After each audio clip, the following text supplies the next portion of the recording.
செய்தியை பார்த்து வருகிறோம்.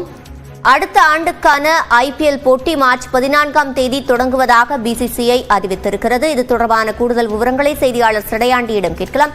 சடையாண்டி, முழுமையான விவரங்கள். சிவரஞ்சனி, ஒட்டுமொத்த இந்திய ரசிகர்களும் எதிர்பார்த்து காத்துக் கொண்டிருந்த ஐபிஎல் 2025ஆம் ஆண்டிற்கான போட்டி நடைபெறக்கூடிய தேதியானது அறிவிக்கப்பட்டிருக்கிறது. அந்த வகையில் மார்ச் 14ஆம் தேதி முதல் மே 25ஆம் தேதி வரை 2 மாதத்திற்கு ஐபிஎல் போட்டியானது களை கட்ட இருக்கிறது. நடப்பாண்டு ஐபிஎல் தொடர் ஒரு வித்தியாசமான ஐபிஎல் தொடராக நடைபெற இருக்கிறது. ஒட்டுமொத்த ஐபிஎல் வீரர்களையும் கலைத்துவிட்டு 6 வீரர்களை மட்டும் தக்க வைத்து மெகா ஏலம் நடைபெற இருக்கிறது. மெகா ஏலம் 24, 25ஆம் தேதி நடைபெற இருக்கக்கூடிய இந்த சூழ்நிலையில் ஐபிஎல் போட்டி எப்போது நடைபெறும் என்ற ஒரு அட்டவணையும் தற்பொழுது வெளியிடப்பட்டிருக்கிறது. அந்த வகையில் மார்ச் 14ஆம் தேதி அடுத்த ஆண்டிற்கான ஐபிஎல் தொடரானது நடைபெற இருக்கிறது.